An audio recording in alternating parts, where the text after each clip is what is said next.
Halo, selamat pagi semuanya. Kami dari kelompok 6 akan mempresentasikan hasil kerja kami yaitu tentang etika manajemen dan tanggung jawab sosial. Adapun dari kelompok 6 yang beranggotakan Tiara, Ismi, Joseph, Vito, dan saya sendiri Janisa. Dan yang pertama kali akan kita bahas adalah tentang etika manajemen. Etika manajemen adalah sekumpulan standar, kepercayaan, dan juga pemikiran manusia atas tindakan yang dilakukannya pada sebuah organisasi. Selanjutnya, di dalam etika manajemen terdapat 4 pendekatan. Yang pertama, pendekatan utilitarian. Pendekatan utilitarian adalah pendekatan yang memiliki pandangan bahwa suatu nilai atau tindakan dinilai baik buruk berdasarkan tujuan dan akibat yang dilakukannya. Yang kedua, pendekatan individualisme. Pendekatan individualisme adalah bahwa suatu tindakan dianggap pantas untuk kepentingan terbaik seorang individu. Yang ketiga, pendekatan hak moral. Pendekatan hak moral itu mengatakan bahwa umat manusia memiliki hak asasi dan kebebasan yang tidak bisa direbut oleh keputusan satu individu. Dan yang terakhir, pendekatan keadilan. Pendekatan ini menyatakan bahwa keputusan harus didasarkan pada keadilan, kejujuran, dan tidak berat sebelah. Oke, selanjutnya pasti ada hal-hal yang mendorong pelaksanaan etika dalam manajemen. Apa saja sih? Yang pertama, pelatihan etika atau ethics training. Yang kedua, advokasi etika atau ethical advocates. Yang ketiga, standar aturan mengenai etika perusahaan.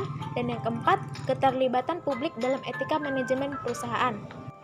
Dan kemudian pastinya ada faktor-faktor yang mendorong pilihan etis atau etika manajemen. Yang pertama itu adalah manajer. Seorang manajer adalah mereka yang membuat keputusan etis agar organisasi dapat berjalan secara lancar. Dan yang kedua, organisasi. Nilai-nilai dari organisasi adalah penting, terutama saat kita memahami bahwa hampir semua orang berada pada tingkat kedua, yaitu pengembangan moral. Nah, setelah kita membahas tentang etika manajemen, selanjutnya kita akan membahas tentang tanggung jawab sosial.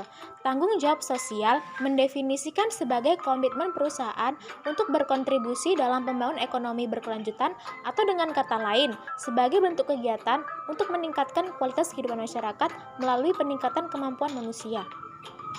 Setelah kita mengetahui tentang pengertian tanggung jawab sosial, kemudian kita akan bahas strategi-strategi apa saja sih yang dilakukan dalam pengelolaan tanggung jawab sosial. Yang pertama yaitu strategi reaktif, yang kedua strategi defensif, yang ketiga strategi akomodatif, dan yang keempat strategi proaktif. Untuk itu, setelah kita membahas tentang strategi-strategi yang ada tadi, terdapat beberapa stakeholder di dalam strategi proaktif. Yang pertama, stakeholder utama, yaitu dia memiliki kepentingan secara langsung dengan suatu kebijakan, program, dan proyek, atau mereka yang bertugas menjadi penentu dalam proses pengambilan keputusan. Dan yang kedua, stakeholder sekunder atau pendukung. Stakeholder sekunder atau pendukung ini memiliki kaitan kepentingan secara langsung terhadap suatu kebijakan, program, dan proyek, tetapi memiliki kepedulian dan keprihatinan, sehingga mereka turut bersuara dan berpengaruh terhadap sikap masyarakat dan keputusan legal. Yang ketiga, yaitu stakeholder kunci. Stakeholder kunci merupakan stakeholder yang memiliki kewenangan secara legal dalam hal pengambilan keputusan dalam unsur eksekutif, legislatif, dan instansi, misalnya dalam pemerintah, kabupaten, DPR, maupun yang lainnya.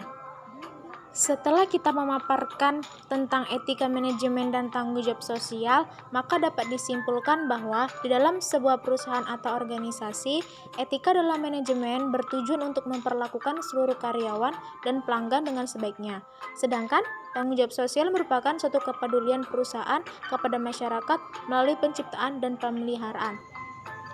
Dan mungkin itu saja yang dapat kami sampaikan mengenai etika dan tanggung jawab sosial. Dan lebih kurangnya kami mohon maaf, dan saya akhiri, wabillahi taufiq wal hidayah. Wassalamualaikum warahmatullahi wabarakatuh, dan selamat pagi.